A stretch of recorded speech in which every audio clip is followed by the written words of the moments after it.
નમસ્કાર દર્શક મિત્રો, ધ લોકસત્તા શોમાં આપનું સ્વાગત છે। બંગાળની ખાડીમાં શ્રીલંકામાં ભારે તબાહી મચાવનારું દિતવા વાવાઝોડું હવે નબળું પડીને ડીપ ડિપ્રેશનમાં ફેરવાઈ ગયું છે અને લગભગ 6 કલાકથી ચેન્નાઈ પાસે દરિયામાં સ્થિત છે।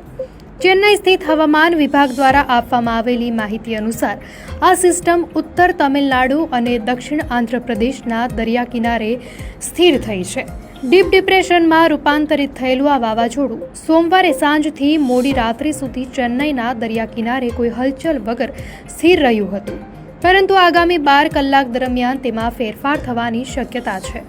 હાલમાં આ ડીપ ડિપ્રેશનનું કેન્દ્રબિંદુ ચેન્નાઈથી 50 કિલોમીટર પૂર્વ, પુડુચેરીથી 140 કિલોમીટર ઉત્તર પૂર્વ, કુટ્ટાલોરથી 160 કિલોમીટર ઉત્તર પૂર્વ અને નેલ્લોરથી 170 કિલોમીટર દક્ષિણ પૂર્વમાં સ્થિર છે। તેનું કેન્દ્રબિંદુ ઉત્તર તામિલનાડુ અને પુડુચેરીના દરિયા કિનારાથી ઓછામાં ઓછું 35 કિલોમીટર દૂર છે। હવામાન વિભાગનું કહેવું છે કે તે ધીમે ધીમે દક્ષિણ પશ્ચિમ તરફ આગળ વધી રહ્યું છે અને આગામી 12 કલાકમાં તે વધુ નબળું પડીને માત્ર ડિપ્રેશનમાં ફેરવાઈ જશે। ચેન્નાઈ તથા શ્રીહરિકોટા ખાતેના ટોપલર વેધર રડાર દ્વારા તેની તાકાત અને દિશા પર સતત નજર રાખવામાં આવી રહી છે।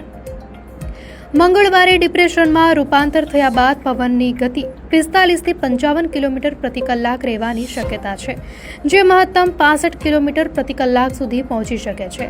મોડી સાંજે પવનની ઝડપ ઘટીને 40 થી 50 કિલોમીટર રહેશે, જે મહત્તમ 60 કિલોમીટર સુધી પહોંચી શકે છે। આ વાતાવરણીય ફેરફારને કારણે ઉત્તર તામિલનાડુના દરિયા કિનારાના વિસ્તારો અને પુડુચેરીમાં મોટા ભાગે હળવોથી મધ્યમ વરસાદ અને કેટલાક સ્થળોએ ભારેથી અતિભારે વરસાદની આગાહી છે।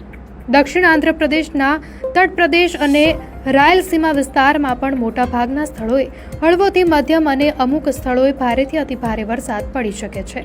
આ ભારે વરસાદની આગાહીના પગલે તામિલનાડુના ચેન્નાઈ, તિરુવલ્લુર, ચેંગાલપટ્ટુ અને કાંચીપુરમ જિલ્લામાં મંગળવારના રોજ શાળા કોલેજોમાં રજા જાહેર કરવામાં આવી છે।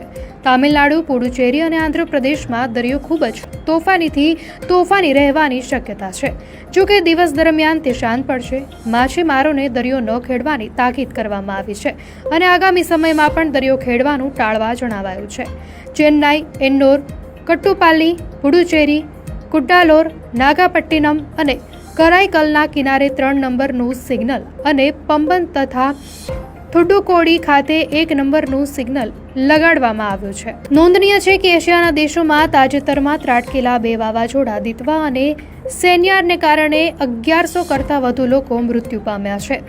શ્રીલંકામાં વાવાઝોડા દિતવાહને કારણે ભારે વરસાદ અને ભૂસ્ખલનથી 390 લોકોના મૃત્યુ થયા છે અને 352 લોકો લાપતા છે। લગભગ 3.82 લાખથી વધુ પરિવારોના 13.74 લાખ લોકોને આ વાવાઝોડાની અસર પહોંચી છે।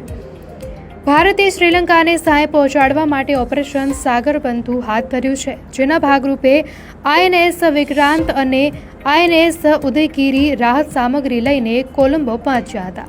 ભારતીય વાયુદળે દુર્ગમ સ્થળોએ ફસાયેલા લોકોને બચાવવા માટે ગરુડ કમાન્ડો સાથે એર રેસ્ક્યુ મિશન પણ હાથ ધર્યું છે। આ ઉપરાંત NDRFની ટીમો પણ સાધન સરંજામ અને સિન્ફર ડોગ સાથે રાહત અને બચાવ કાર્યમાં મદદ કરી રહી છે।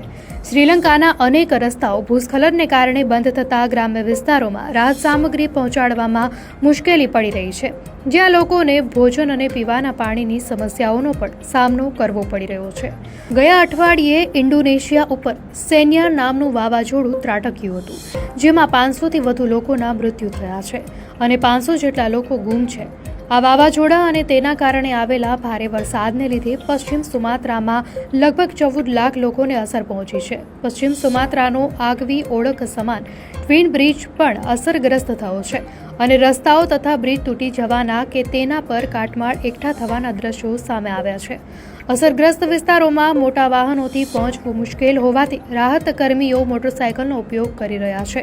જોકે કેટલાક લોકોના મતે તંત્ર આ પ્રકારના પૂર માટે સજ્જ ન હતું અને બાબુશાહીના કારણે અસરગ્રસ્તો સુધી સહાય પહોંચવામાં વિલંબ થઈ રહ્યો છે, જેના કારણે તેમને ખાવા પીવાની તકલીફ પડી રહી છે। સોમવારે રાષ્ટ્રપતિ પ્રોબોઓ સુબિયાન્તોએ અસરગ્રસ્ત વિસ્તારોની મુલાકાત લઈને રાહત તથા બચાવ કાર્યની સમીક્ષા કરી હતી। છેલ્લા લગભગ એક પખવાડિયા દરમિયાન વાવાઝોડાને કારણે ઇન્ડોનેશિયા, થાઇલેન્ડ, શ્રીલંકા અને મલેશિયા સહિતના દેશોમાં લગભગ 1100થી વધુ લોકો મૃત્યુ પામ્યા છે, જ્યારે સેંકડો લોકો હજી પણ લાપતા છે. દર્શક મિત્રો, આ માહિતી આપને કેવી લાગી? આપની પ્રતિક્રિયા અમને કોમેન્ટમાં ચોક્કસથી જણાવશો. અને જો આપને આ વિડીયો સારો લાગ્યો હોય તો વિડીયોને લાઇક કરો અને ચેનલને સબસ્ક્રાઇબ કરો.